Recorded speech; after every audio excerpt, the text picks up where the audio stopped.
Hey, what's going on, everybody? Temperistic here, back again for another Dead by Daylight video, trying to get you caught up on all the new killers and stuff like that.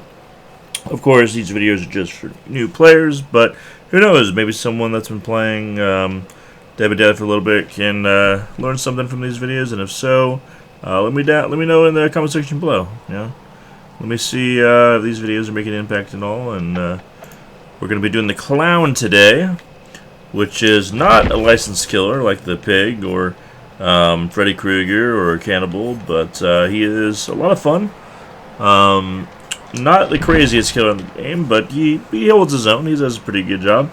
Basically, his power is just a afterpiece tonic, which means just a bottle filled with fluid. He's got two different kinds. He's got the invigoration one, and then he's got the which is the antidote, and then the afterpiece tonic is the one that hinders. So you're going to see one that has purple smoke. You're going to see one that has yellowish. I guess it kind of is yellowish smoke. But basically, you just throw the afterpiece tonic. It releases a purple gas cloud. If a survivor runs through it, they become intoxicated, and they kind of get a blurred screen. They can still kind of see where they're going. They cough, which lets them, lets you know where they are, and then they're hindered for 15 seconds. Hindered means that they are slow. So whatever speed they're running at, they get that minus 15% off of it. So that only happens for 2 seconds, but you can keep throwing them as long as you have them. And then the afterpiece antidote releases a it says a gray gas cloud. I think it's it turns yellow upon activation. And then if the clown runs through it, he gets a 10% haste, which means a 10% speed boost to his regular walking speed for 6 seconds. And then if survivors enter it, they just get cured from the afterpiece tonic, which doesn't really mean a whole lot since it only lasts 2 seconds. So the antidote is just for you. And then we have some add-ons that pairs with that. I'm trying to see if it says... It doesn't say how many you spawn with, does it? I believe it's 7. And then you have to press and hold the active ability button to replenish your bottles. You just do a little twirl with the bottles, and that's your reload. So we're going to be running the Flash of Bleach. It just increases the hindered penalty by 4%, which is nice. And then the cigar box, which is insane. Anytime we run through our yellow smoke cloud, the antidote, we get to see where all the survivors are within 16 meters. So, it gives us a speed boost. So that's 16 meters. It gets a little, adjusted. And then if survivor runs through it, they get to see where, we are, or whatever, but usually when we throw it down, we're just going to be the only one that's, running through it. So, very, very good add-ons. He's not the best killer in the game. I would say he, some people put him in C tier. I would put him in low B tier. He's very good in loops around pallets. There's not a whole lot survivors can do against him because of how slow they become. He can easily catch up to them. His base speed is 4.6, which is the normal rate, and then the regular tear radius as well, and then he's tall, and then we're going to bring in bloody party streamers. And then the build, we've got Pop Goes the Weasel. It means after hooking a survivor, we for 45 seconds can go to any gen that's being worked on or has progress on it, kick it, and then it gets blasted and loses 20% of its current progress. And then we've got Deadlock, which is going to be renamed to No Holds Barred, I believe, because they took out Cenobite. I think they nerfed it to where the enemy blocks are generated for 25 seconds. It used to be 30 seconds, I believe. That only happens if a generator gets repaired by a survivor. Then, whichever one has the most progress is going to get blocked, just to give us a little bit more time, a little bit of help. And then we're running Sloppy Butcher, which just means that whenever we hit a survivor with a basic attack, they're going to hemorrhage and be mangled. That just means it's going to take longer for them to be healed, and then they're going to produce more blood. So in case we run, in case we lose them or they don't have any scratch marks, we can still see them with the pools of blood. You don't want to run Sloppy Butcher on any killers that use a special power to get somebody down. So like Wesker probably isn't a good one. Any of the Chainsaw dudes aren't good. And then we're running, our last perk is Noed, which just means at the end of the game, if all of the generators are powered, we can instantly down them with a regular hit, as long as they don't get rid of the totem, because it is a hex. So you see, we can see all the survivors. She just ran into me. She doesn't know that I can see them. And then we can throw. Oh, okay. I didn't know that was. I didn't know it was a window. I haven't played on this map in a little bit. But we do see her there. So we're just going to. Well, I'm not sure why. You do have to stand in the smoke for a little bit, so that's why it didn't activate.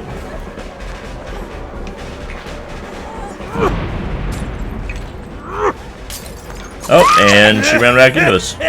Very nice. And it may look like he picks up faster than all the other killers, but he doesn't. It's just the animation. It's kind of like how in Apex Legends people think that Gibraltar runs slower, and he doesn't. It's just animation. So we got Pop Goes the Weasel going. I'll show you what that looks like. And automatically regresses that gen by 20%. We saw somebody run over here. I'm just going to throw this bottle over here, run through it, see if we see anybody. We do. So now we're going to switch to this one, hit him with it. Boom. Now he's, look how slow he is. Look how slow he is. Isn't that crazy?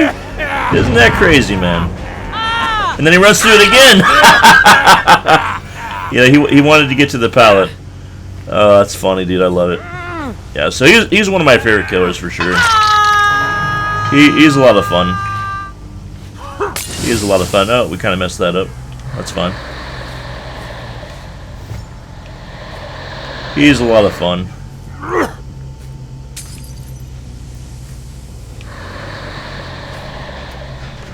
We'll just do this one.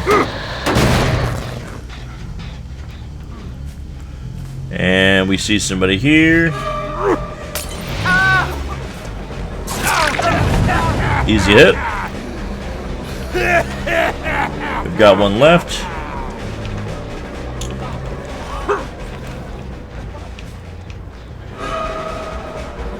We're gonna hit him. Oh, actually, we don't need to hit him with it because he ran into that mannequin there.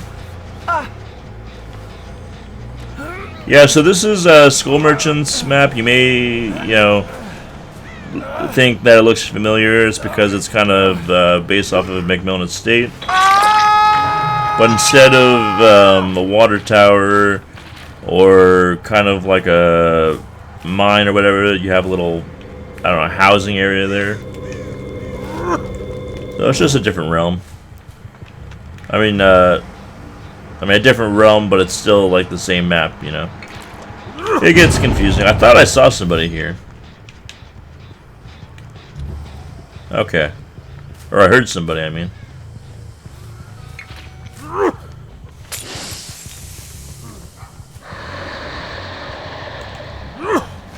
So we're gonna kind of play around.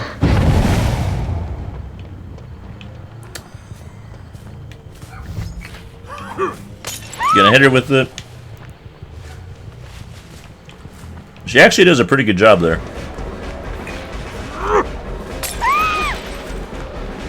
She doesn't have any scratch marks, and that must mean there's another one of their totems.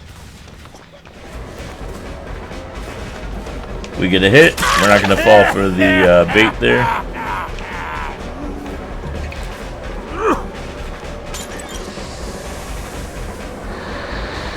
And we're going to get another down.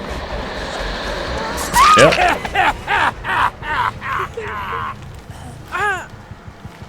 Very nice, very nice.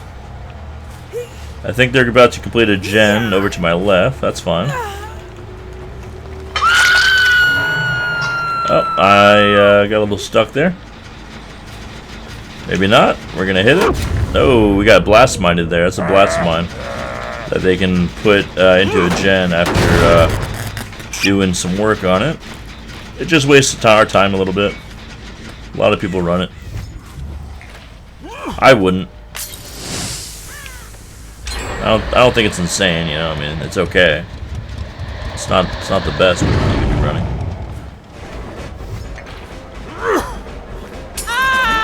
A little slowdown. Oh, he's gonna run around the corner. Gonna go through it again. No. I don't think he knows where he's going.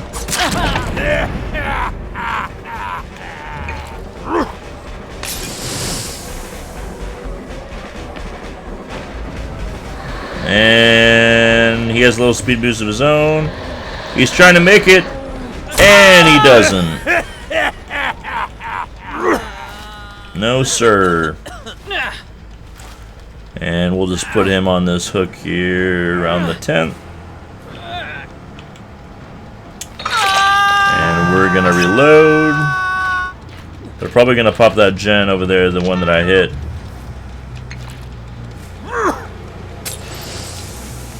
And yeah, if you hold down the button, the one that throws the bottles, you can throw it further, by the way.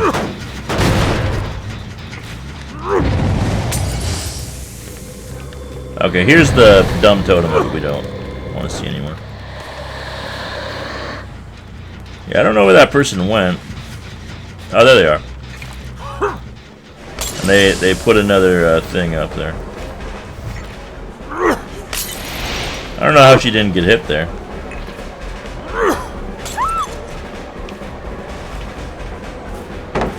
She put down the thing for me. That's very nice of her.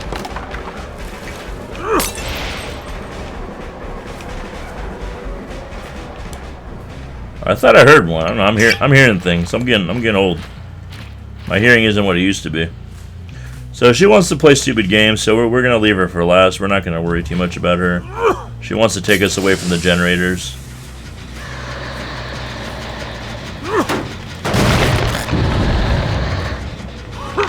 Yeah, here it is right here.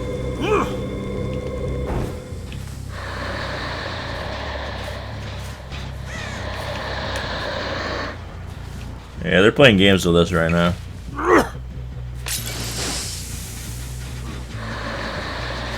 So maybe we just let them complete that gen and move around and see what else we can find here.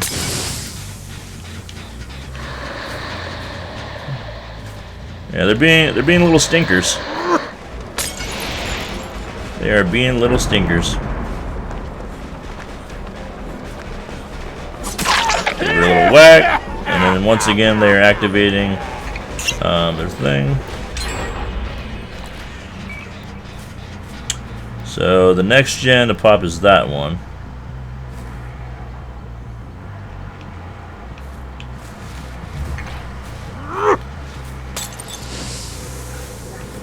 All of a sudden they're working really well together. They weren't doing that earlier.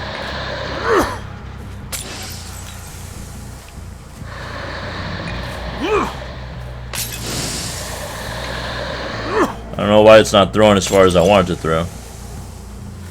So she has bounce landing. And they keep popping those totems. Really annoying.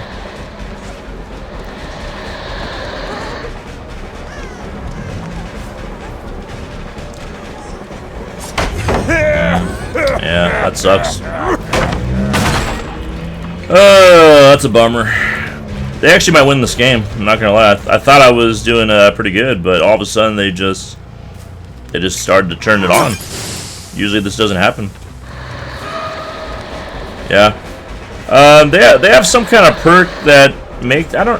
Okay.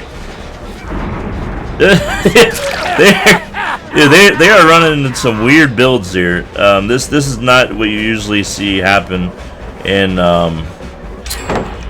regular games. You're not going to be playing against people like this. This is This is like a 1 out of 100 game scenario here. This is why I'm like, you know, I don't know what's going on here. I never play against people that are using these perks, you know.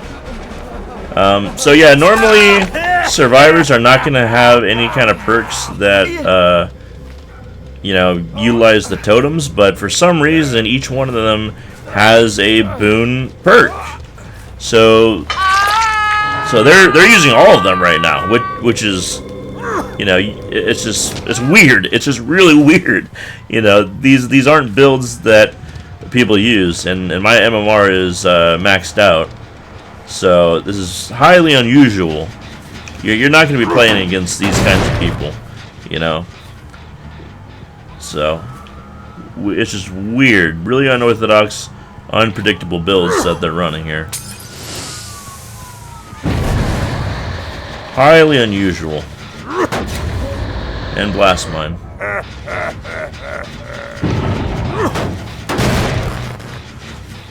So one thing that's been talked about is that survivors shouldn't be able to keep putting on the perk, you know.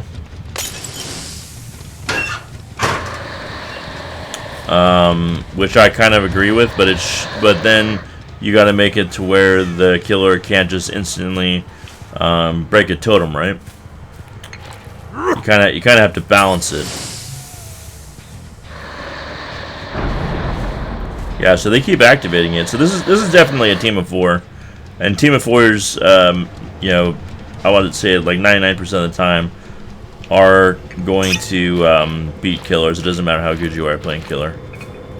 So basically, they have one person that is activating the totems, maybe, and they're hiding around the map, and they have some kind of perk so that I can't see them even with my aura reading ability. So I mean, technically, yeah, technically, I don't want to say that. Never mind. I don't want to get people into a bad habit. So they have one person that's working on gens and 2 people that are doing generators. Okay, so here might be one of the people that are activating the totems there.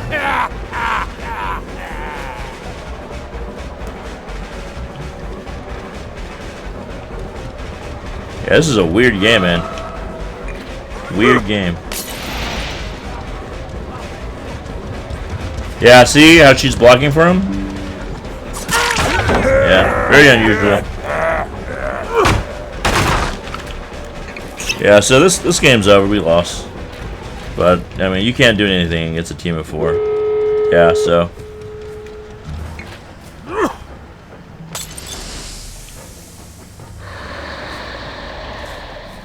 But like I said, you're not going to be running against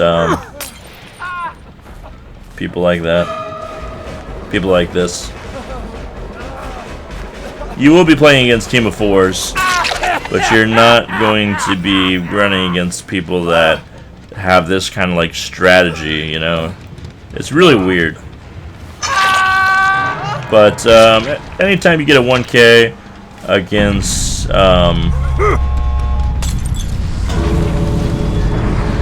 a team of 4, you should be proud, for sure.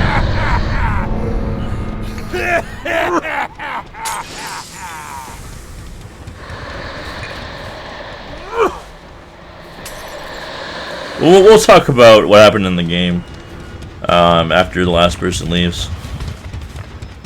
Because this was a weird game that just doesn't ever happen. Very, very weird.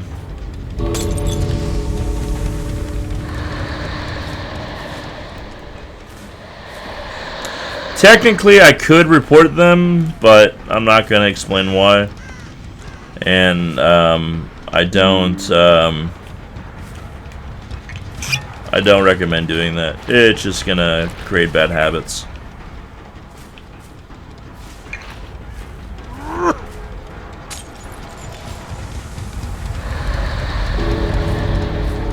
Like right now, she's not leaving. I could report her. I'm not going to. Because like I said, I'll never see these guys again. So, weird game. So let's see how many of them had totem perks here. And if you get a pip, yeah, going up against a team of 4 and you only get 1 kill, that's really good. Okay, let's see what's going on here. Was it just one of them, or okay? So she didn't have anything. He didn't have anything. Okay, so it was 2 of them. So that's what was going on here. So yeah, so Boon Shadow Step makes it to where any survivors within the range, 24-meter range, they won't have their scratch marks going, which is really good that we had Sloppy Butcher, because it makes it to where they squirt out blood frequently instead of occasionally. And then the effect lingers for 4 seconds after leaving the range. And then Circle of Healing is probably the most popular boon boon. It was the first one released alongside Shadow Stab, because they both belong to one person. And this means that, and they're all 24-meter ranges, by the way. So this one makes it to where within the range you gain 100% healing speed bonus to healing others, which is really nice. And then you don't get any bonus to healing with medkits, which is why none of them brought medkits in. And then injured survivors have their ores revealed to all other survivors when inside the boon totem range. So even if they're outside of that range, they can see them. So that's pretty insane. And this person here, they were the ones that were planting the mines, and they only had Shadow Step. So yeah, very weird. And not only that, but they had Lightweight, which makes it to where scratch marks stay visible 5 seconds less. So all 4 of them, that's why we were barely seeing any scratch marks. Very weird. Yeah, I mean the odds of running into a team that have that strategy going for them, the no scratch mark strategy, I mean that's really rare. Let me tell you, that's really rare. But anyway, you now know how to use the clown. Just throw your bottles. Make sure you keep switching in between them. I'm not sure what it's left bumper for me. I'm playing on Xbox with an Xbox controller, so I'm not sure what you're going to be playing with. But yeah, just keep switching through them when you're chasing after a survivor, and there's a huge gap in between you. Hold down the button that throws the bottles, launch it, and then you can run through it. But you did see a couple times in there. I haven't played Clown in a while, but you did see a couple times there where it, even though I ran through the smoke, it didn't give me anything, because you have to wait. I think it's like 1.5 to 2 seconds for the smoke to be there for that time. It's kind of like a summoning sickness or a spawn sickness, if you get that reference. And then once you do that, you'll get the boost of haste or whatever. But once you hit somebody with the bottle that hinders them, it activates right away, as you saw there. So, but it works really well. So you see why loops don't really work. But unfortunately, I got paired against a anti-clown team, basically. So, hope you guys enjoyed the gameplay nonetheless. Hope you learned something, and I will see you on the next one, where it looks like we're going to be doing Spirit. She's really fun. She can not teleport, but she can run really fast, so we're going to have some fun.